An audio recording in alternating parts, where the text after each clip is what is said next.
കടമറ്റത്ത് കത്തനാർ. ഈ പേരു കേൾക്കാത്തവരായി ആരും ഉണ്ടാകില്ല.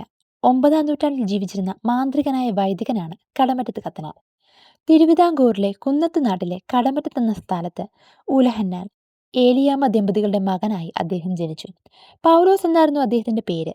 നിർധരരായ മാതാപിതാക്കളുടെ മരണശേഷം കടമറ്റം പള്ളിയിലെ അച്ഛൻ പൗലോസിനെ എടുത്തു വളർത്തി. സുറിയാനി ഭാഷ ഉൾപ്പെടെയുള്ള വിദ്യാഭ്യാസം ലഭിച്ച പൗലോസ് വൈദിക കാര്യങ്ങളും പഠിക്കാൻ തുടങ്ങി. അങ്ങനെ പൗലോസ് ഷെമ്മാശൻ പട്ടത്തിന് അർഹനായി. ഒരിക്കൽ പള്ളിയിലച്ഛൻ്റെ പശുക്കളെ കാട്ടിൽ മേയ്ക്കാൻ പോയ ഷെമ്മാശൻ മടങ്ങി വന്നില്ല. ഷെമ്മാശനെ പുലി പിടിച്ചുവെന്ന് നാട്ടുകാർ കരുതി. എന്നാൽ ഷെമ്മാശൻ എത്തിപ്പെട്ടത് മാന്ത്രികരുടെ ഒരു രഹസ്യ ലോകത്തായിരുന്നും ആ ലോകം ഭൂമിയിലെ അടിയിലാണെന്നും വിശ്വസിക്കപ്പെടുന്നു.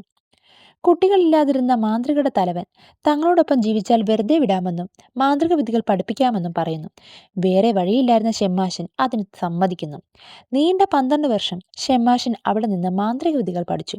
പിന്നീട് അവിടെ നിന്നും രക്ഷപ്പെട്ടു വന്ന ഷെമ്മാശന്റെ കഴിവുകൾ കണ്ട നാട്ടുകാർ അദ്ദേഹത്തെ വിളിച്ചു കടമറ്റത്ത് കത്തനാർ. കൊട്ടാരത്തിൽ ശങ്കനുടെ ഐതിഹ്യമാലയിൽ കടമറ്റത്ത് കത്തനാരെ കുറിച്ച് വിവരിച്ചിട്ടുണ്ട്. നിങ്ങളുടെ അഭിപ്രായം അറിയിക്കാൻ മറക്കണ്ട. വീഡിയോ ഇഷ്ടപ്പെട്ട സബ്സ്ക്രൈബ് ചെയ്യണേ. അടുത്ത വീഡിയോയുമായി കാണുന്നത് വരെ നിങ്ങളുടെ സ്വന്തം നിച്ചു.